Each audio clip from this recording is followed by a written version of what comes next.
Nós não temos um orçamento digno em nenhuma instância do governo.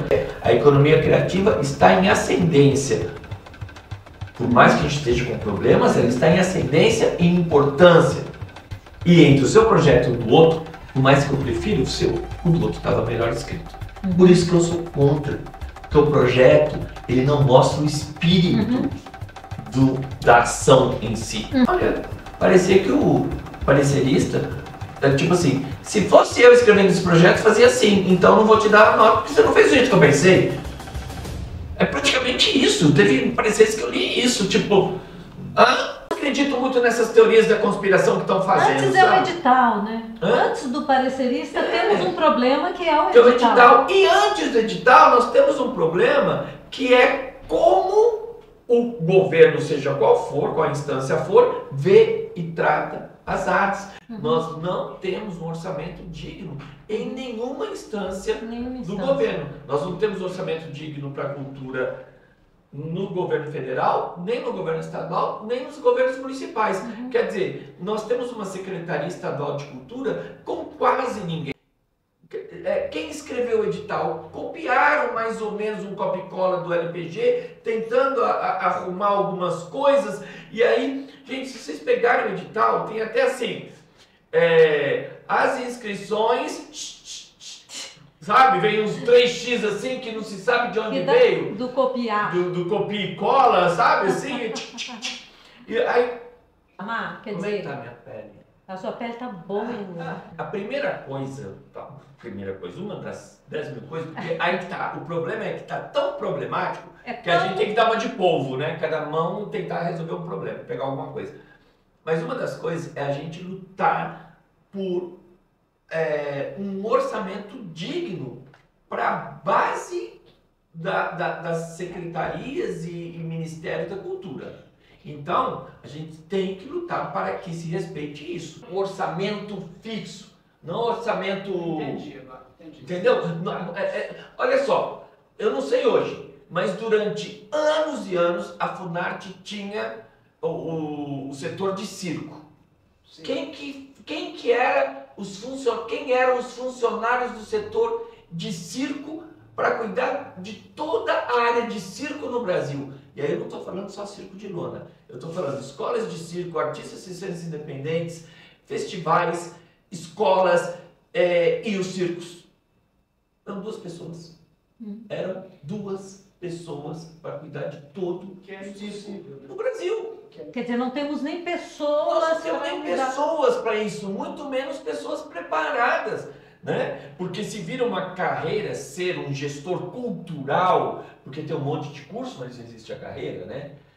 Praticamente, né? Tem pouquíssimos lugares. Então, se existe realmente uma possibilidade de ser gestor cultural, cada vez com mais tempo a gente vai tendo pessoas mais bem gabaritadas, capacitadas para isso.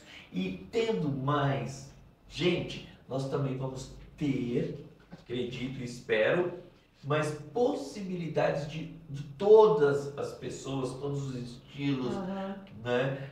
Eu gosto de ver, por exemplo, na Inglaterra, que aí a gente vê o povo com aqueles cabelos, com aquele tanto de... O cara é diretor do Centro Nacional de Artes, sabe? Então a gente vai poder ter uma visibilidade maior das artes, um cuidado maior com as artes. Mas se o governo não dá importância para a área cultural, ele não vai dar estrutura governamental para essa área, né? As artes, ela participa mais ou menos, um pouco mais de 3% do PIB do país. A economia criativa, na verdade, né? Que vai um pouco mais das artes. A economia criativa, isso é muito dinheiro. São mais de 8 milhões de profissionais. Isso é o mesmo tanto que a indústria automobilística, se eu não me engano. Não, que a indústria automobilística toda, não só as montadoras, que empregos diretos e indiretos da indústria automobilística, que ganha muito mais dinheiro de incentivo fiscal do que as artes. As nem se fala. E o que elas produzem? Né? Então, nós estamos vivendo essa era do consumismo e do imediatismo de uma maneira muito mais agressiva. Para mim, muito mais agressiva. né? E eles têm muito mais poder de lobby do que a gente, tem muito mais poder de lobby do que a gente. Só que o entendimento, para mim, da economia criativa e de muita gente, a economia criativa está em ascendência. Por mais que a gente esteja com problemas, ela está em ascendência e importância, mesmo com as dificuldades. Enquanto a indústria automobilística está em descendência, né? Ela está gerando desemprego e a economia criativa está gerando novos empregos. E falta investimento pensado para isso. Sim. Não um investimento que fica, outra vez, me desculpa, assim, pulverizado igual a PNAD. Mas eu ainda acredito. Eu, há um bom tempo, estou falando assim, esse edital, para mim, desse 2025, em Minas Gerais, ele praticamente, para mim, ele está perdido. Ele está perdido. Só que, o que a gente pode tirar desse caldo sujo? Uma análise profunda, honesta, de que o que está errado está muito descarado, e pode ser consertado. Com o quê? Boa vontade. A boa vontade depende do governo, do olhar que ele vai dar. Agora, o que faz o governo, se o governo não tem boa vontade, tem um outro caminho de arrumar isso, né? É dar o baque, é encarar, falar, é isso. Porque muita gente fala assim, o CONSEC não faz, o CONSEC. Gente, vamos entender que o CONSEC é muita gente, né? Primeiro, né? É igual falar, ou brasileiro não, né? Ou brasileiro é. Não, o CONSEC é muita gente. E que gente? Metade do governo e metade da sociedade civil. E sempre vai ter gente. Bom, o governo, basicamente, vai votar pelo governo, porque né? Eles estão lá, não vai perder o emprego. Né? Ou ele vota ou ele pede demissão. Porque teve gente saindo da área cultural pedindo demissão porque não aguenta mais. Né? A pressão que é. A outra metade é da sociedade civil, que naturalmente não está junta nunca. Votação a gente nunca vai ganhar. A gente ganha pressão e mostrando números e sendo firme. Então, vou dar um exemplo simples. Né? Há vários anos eu venho escrevendo para os editais falando, vocês têm que aceitar a autodeclaração de residência. Isso é lei.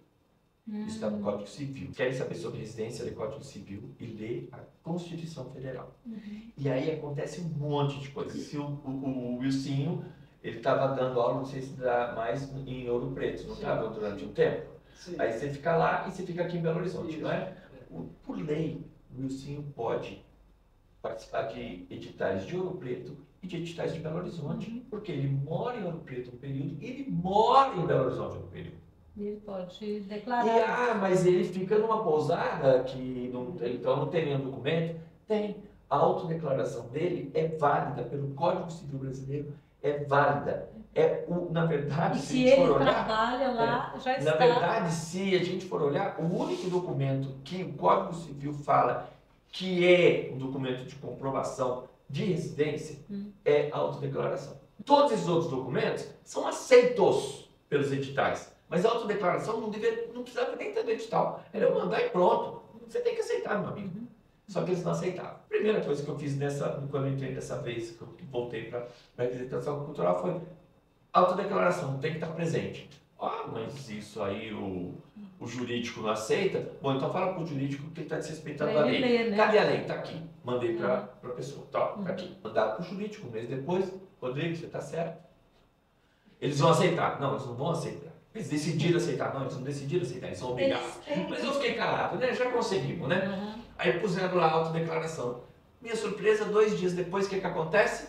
Tiram a declaração. Eu li para ela e falei, o que é isso? Me falaram, acho que foi até você que me falou que tinham tirado a declaração. Não lembro. Alguém me falou assim, tirou a declaração. Aí eu liguei para ela e falei, por que tirou? A minha chefe achou perigoso deixar isso agora. Perigoso? Perigoso? Ela não tem que achar perigoso, porque se ela acha que alguém vai... assim... Legal, eu tentei dar um conselho para vocês. Vocês não querem? Estou escrevendo agora para a ouvidoria. E escrevi. Na verdade, escrevi para o Ministério Público. E o Ministério Público falou que eu tinha que falar na ouvidoria. E falei para eles, né? No dia seguinte, o que aconteceu? Voltou a autodeclaração de residência. Então, assim, se fosse votar, a gente perdia. Eu acredito que a gente sempre está em crise, né? O desequilíbrio, depois a Rosa Antônia vai falar aqui, o equilíbrio é um constante desequilíbrio, né? A gente andar frente. A gente sai do lugar, a gente precisa se desequilibrar para equilibrar, para reequilibrar. E aí, toda essa movimentação eu acho importante. Eu realmente espero que ela não seja, como eu falei antes, que ela não seja questão de, resultado do edital saiu, porque eu fui parecerista há alguns anos e recebi a alegação sexta-feira, meia-noite, por que meu projeto não foi aprovado? E eu tinha que responder, olha, primeiro, o caminho é um recurso, não é me ligar de noite, por mais que a gente seja amigo, conhecido. Segundo, o seu projeto, eu só posso analisar projeto. Eu tenho um edital sobre o qual eu analiso o projeto. E entre o seu projeto e o do outro, por mais que eu prefira o seu, o do outro estava melhor escrito. Por isso que eu sou contra. Porque o projeto, ele não mostra o espírito da ação em si. E por falar em espiritualização, na época da lei municipal, na década de 1998, só para o povo me atacar, eu dei bomba no projeto do Milton Nascimento de apresentação no Palácio das Artes. E qual que foi a minha defesa? Que o projeto dele, apesar de bem escrito, não respeitava o espírito da lei, que é basicamente aquela abertura que as leis têm. A lei é para isso, isso e isso. Né? Ele era porque é muito difícil você definir quem que tem carreira para... Tem parecerista que está falando isso. Não. Você, Rita, você é famosa. Você não precisa do dinheiro da PNAB. Não é você que decide se eu preciso. Tem um monte de parecerista, infelizmente, né? Porque eu tento defender os pareceristas, porque é um trabalho árduo, porque é um trabalho mal pago. Mas eu pedi alguns pareceres para ver, né? De proponentes que me mandaram. Recebi poucos, uns 5, 6, mas olha, parecia que o parecerista, tipo assim, se fosse eu escrevendo esse projeto, fazia assim, então não vou te dar a nota porque você não fez o jeito que eu pensei. É praticamente isso. Teve pareceres que eu li isso, tipo, como é que é? O que você está querendo com isso? Né? Que análise é essa? Eu tenho que analisar o projeto, igual a gente faz uma análise de um filme. Quando você vai analisar um filme, uma peça, você olha, você vai falar assim, não é bom porque eu faria de outro jeito. Aí vamos pegar a questão que você falou dessas pontuações, da gente fazer esse papel social, ações afirmativas. Primeiro, é uma lei da cultura, é uma lei federal que toda verba destinada pelo governo tem obrigação de ter um retorno em ações afirmativas, seja para qualquer coisa. Acontece que eu nunca vi 20% dos carros da Fiat sendo vendido mais barato para pessoas negras, LGBT. É sobre isso. Nunca vi. Eu vejo, quando tem um investimento do governo, eu sinceramente vejo que, eu vejo honesto que a gente dê um retorno. Vamos ver. Vou te dar retorno é uma contrapartida. Uma contrapartida, mas aí eu vou voltar outra vez lá em 97, 98, aí o Wilsinho vai me esperar lá fora me bater. A primeira fala minha, quando eu entrei na Quimic, foi: eu estou aqui para efetivar o Fundo Municipal de Cultura. Riram da minha cara. O Fundo Municipal tinha uns R$800, R$8.000, uma coisa assim. Era sobrinhas de projetos, na hora de prestação de contas, faltava lá R$1, R$10, aí fica para lá. E nunca foi usado. Eu tinha visto acontecer isso em outros lugares, inclusive em alguns países da África, e também na Holanda, em outros lugares. Aí um tal, e aí eu acho que é o único nome talvez que eu vou citar aqui, de gente que não sei entre nós, um tal de Rodrigo Barroso, que trabalhava na Secretaria da Fazenda, falou assim: eu vou olhar isso. Me lembro bem. Ele foi olhar e um tempo depois ele voltou e falou: sim, é possível, podemos efetivar. O Municipal de Cultura, que hoje em dia é em torno de 3 milhões, me parece. O Rodrigo Barroso é uma das pessoas que, quando foi presidente da fundação, um monte de gente não gostou dele, né? Um monte de gente não gostava dele. Né? E ele foi um dos responsáveis por instaurar o Fundo Municipal de Cultura. Para mim, ele já fez um grande papel pela cultura. O problema dele era o Pimentel, mas mesmo assim, ele era meio que até apadrinhado, acho, pelo Pimentel nessa época. Ele era um assessor do Pimentel e estava lá. Mas foi ele o único que veio para mim e falou assim: vou olhar. E aí a gente conseguiu. E olhou. E a outra coisa, por isso que eu vou falar, que vão me esperar lá fora, sim, foi: Quando a gente começou a analisar os primeiros projetos, a gente estava começando com a lei municipal naquela época, né? Acho que era o terceiro ano da lei municipal. Então eu percebi uma coisa, projetos comerciais, ok, era o projeto e pronto. Mas projetos mais aventureiros, mais alternativos, menos comerciais, o que eles faziam para tentar atrair os olhos de um parecerista se não existiam os critérios tão fechados? Ah, a gente vai montar um espetáculo e vai fazer 5 espetáculos na periferia de Belo Horizonte. Gratuitos. E eu olhei e falei, peraí, por que eles têm que... E eu acho que tem que ter um retorno, porque é um dinheiro público. Aí eu pensei, por que eles, que são alternativos, fazem isso? E essa pessoa que tem um projeto totalmente comercial de artes não dá uma contrapartida. Eu quero contrapartida obrigatória do edital, porque eu fui um dos que escreveu os editais de 2 anos. Né? Eu quero que a contrapartida social seja obrigatória, que conste no edital, que seja para todo mundo. E a minha defesa foi justamente essa.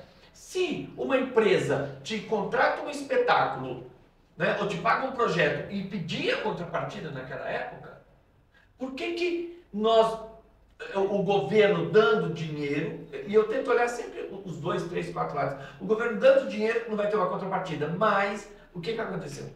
No primeiro ano da contrapartida, ela já foi manipulada pelo governo da época. Ele começou assim, nós não temos dinheiro, não temos estrutura, não temos como financiar, não temos um orçamento próprio para essa estrutura municipal dos centros culturais. Então, vamos aproveitar a contrapartida do Ilcinho, vamos pôr ele aqui. Contratava mais esses lugares, pararam de receber o dinheiro, para o dinheiro ser usado em outras coisas. Eu, nessa época, então 3 anos, né? Porque você não podia participar de projetos num ano, nem no ano seguinte, ao que você estava lá. Como eu fiquei 2 anos, então durante 3 anos eu tive que morar de favor. Por quê? Porque eu não participava, e olha, eu fazendo trabalho gratuito para as artes. Eu não participava de projeto, eu achava um absurdo, eu não podia apresentar, né? Não podia apresentar, não podia ser proponente, ok. Só que eu não participava de projeto, eu achava um absurdo eu participar de um projeto que estava sendo avaliado por aquela comissão. A gente fazia todo o processo, entendeu? Então a gente ia construindo, vendo, ouvindo as pessoas e tal.